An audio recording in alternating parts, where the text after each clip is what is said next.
How's it going, y'all? Carlito here, back with another video on your screen. I'm here, just living in the moment, living my dream of doing interviewing. And my first love was pro wrestling, and getting to touch base with the talent of now and yesterday. It's beyond, it's crazy. It's like mind blowing. Today I got Tully Blanchard, all time Hall of Famer. I could just go like this all the time. The Four Horsemen was one of the first factions I ever seen in the sport. Probably by far my favorite next to D Generation X. And it's wild. And welcome to the show. Thank you for coming on the channel, brother. How are you? Well, I'm doing great, and it's a pleasure to be here with you, Carlito. And I am so grateful that you were a wrestling fan throughout the ages, and you know what that symbol means. So, Absolutely, absolutely. So I always go to the first question, and that's like, what made you want to become a pro wrestler back then? well, I mean, it's I, not to kill up all our time. My dad wrestled uh, for 30 some years, and then we promoted wrestling in South Texas, and then through uh, we were the first wrestling show on the USA Cable Network back when it was a cable network rather than now. Hmm. And so I knew that I would be in the wrestling business more as a promoter. And so I wanted to learn what it was like to be on the road, to be one of the wrestlers that had to wrestle every night, that had to travel, had to drive, had to go do that stuff. So I set out to learn that part of the business, never expecting to achieve goals and notoriety that me and the Four Horsemen did down the road. But that was a synopsis of the story. Absolutely.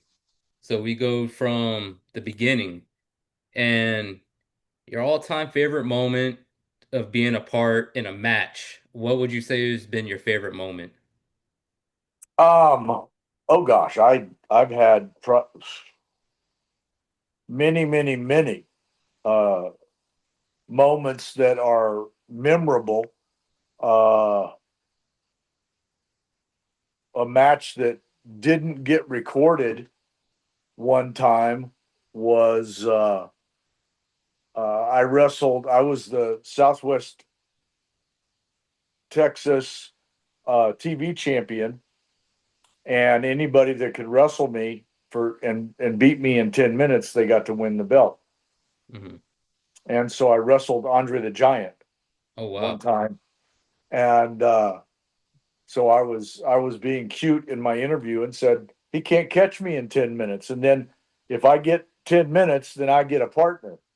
Uh, and my partner at that time uh, came in, and then Andre beat both of us and sat on top of us in the middle of the ring. But just being in the ring with Andre, knowing his strength, knowing his uh, ability, knowing how to understand the crowds, he was just phenomenal, and it taught me a lot that night. Uh, Even though it was the biggest crowd that we'd had in a long time, and that was a one deal. The I Quit match with Magnum TA has got to be a big one because we were uh, that's the one that I got paid the most money for, Hmm. and we were supposed to fly to Atlanta uh, to be there for Dusty's match, um, and I was banged up so much from the cage that Magnum's the only one that got to make it to Atlanta, Wow. and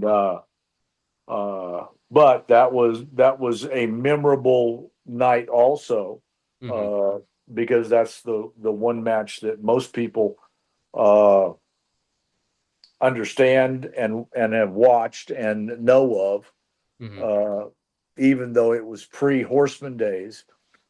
Hmm. Then the Horseman things. I mean, there were so many neat times. The War Games matches were two ring cage. It was just insane. And those were a lot of places. And uh, then, getting to wrestle Wahoo McDaniel and getting to wrestle Blackjack Mulligan. And, I mean, it is, people like to talk about uh, wrestling not being real. Hmm. And I said, if Wahoo McDaniels would chop you across the chest and your chest would bleed, how much more real do you need it to be? Hmm. Exactly. I can imagine. And so, uh, anyway, I can anything. imagine. What matches have you seen that you remember of mine? Man, so many. I remember seeing the matches with you and Arn Anderson, Ric Flair when y'all defended the tag team titles.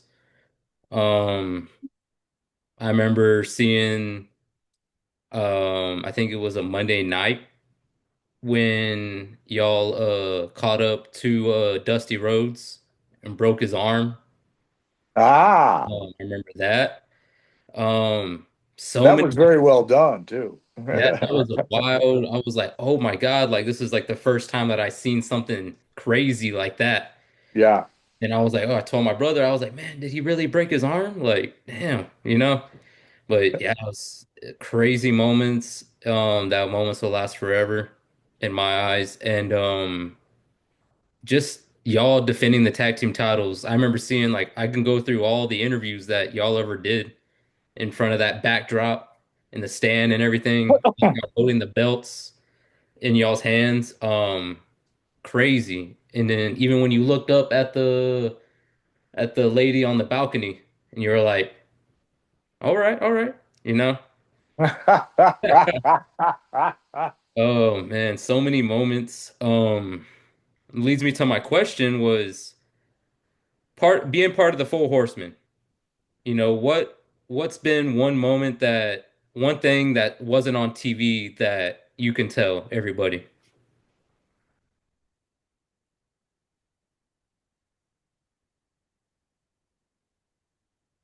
um,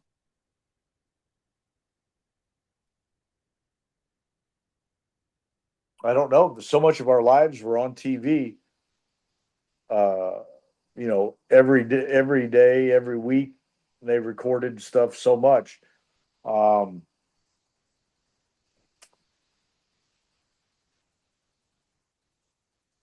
it was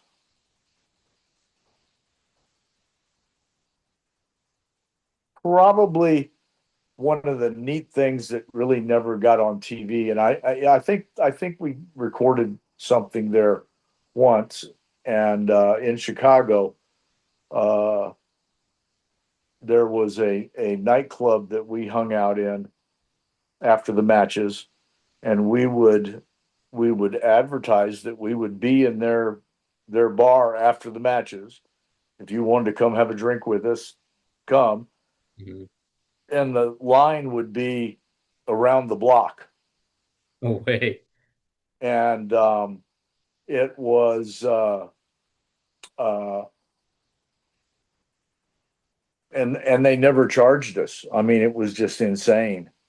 Normally, we always had a pretty big bar bill whenever we would go out, Hmm. and but that was the snuggery, and we would talk about the snuggery in Chicago on Division Street, and oh my gosh, I hadn't thought about that in years. Oh, Wow. A lot of good moments, I'm sure. And you know, I see you at wrestling events. The first time I saw you in person was at a TNA event in San Antonio. Uh-huh. They panned from your daughter, Tessa, all the way to you, and it shows you in the crowd. And I was like, oh my God, dude, he's here. I was telling my Yeah. damn, he's here. That would be a legendary to get an interview with him one day. Um, so what can you tell my subscribers and the young wrestlers a bit of wisdom from you? Um,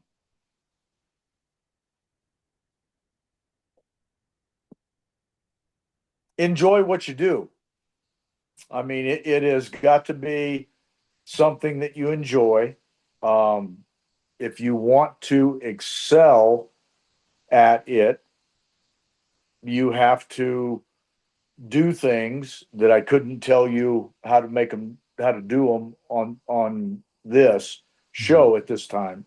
Hmm. But you've got to enjoy what you do, and that enjoyment comes through your performance into the wrestling fan. And Arn, myself, Barry, Rick, Ole, we enjoyed what we did. We enjoyed entertaining the crowds every night. And that was a thrill. And they knew that. They had to know that because you let Animal and Hawk press slam you. Hmm. Uh, that they can't pay you enough money to do that. That's more that's a fan love thing. I hope that makes some sense. Yeah, But but any advice to anybody wanting a wrestling career would simply have to be uh, enjoy what you're doing. absolutely. I can understand that 100%. Um, I know for sure is like all these wrestlers nowadays are moving so fast and it's so much fast paced, but I'm sure it was a lot more crazier back then, when you were doing it. And who's your favorite wrestler like right now that you would watch and you get entertained by it? I don't watch No? now, Okay. and I was it was very difficult for me when I was at AEW for that short period, Hmm. and great guys. FTR were great, but uh, I was not in the flow of where the business is today, and it looked like it when I went to the ring with them. Uh, when Sean Spears, a Hmm. little less awkward because there was only one of him, Hmm. but the same thing. I'm just the difference of the short term goals and the long term goals and how to entertain the wrestling fan is is different. And the biggest difference of the wrestling business before and now is the wrestling business is a TV business now. Hmm. In my era, when I wrestled, we did television to get people to come to the arenas. Hmm. So you enjoyed the live crowd, Hmm. and TV was just an infomercial. Hmm. And so that's the way we looked at it rather than being the product. So that's where I think I'm from today's business to when my era was there, that's where I missed the vote. Okay. Understandable. You had such memorable moments. I enjoy you coming on the channel. Thank you for taking time out of your day. Hall of Famer, on my channel, this is like unheard of. And to interview so many people, where could everybody follow you at and continue to follow that journey? I am I think I'm on Instagram. Yeah. I do have some help with people handling it for me because I'm not the IT guy. Mhm. Um, but they could look on Instagram and they could follow and get so much information. Uh, Derek Zapato uh, helps me with that, and helped you get this interview. Mhm. Big shout out And to Derek. Thank you. you know, you might could put out his information or uh, Tully Blanchard on Instagram, and I don't even know what my thing would be, Yeah. but Derek would be able to give that to you. Thank you. Thank you. I don't want to take up too much of your time. I appreciate you. Big shout out to Derek. Big shout out to you for coming on my channel. Totally, it's been a complete honor, and this has been a memorable moment for my channel. I tell you what, and you know, Well, we can do it again. thank you. It's and next time we'll do it and get some people to type in questions or something. Oh, that would be legendary. That would be cool.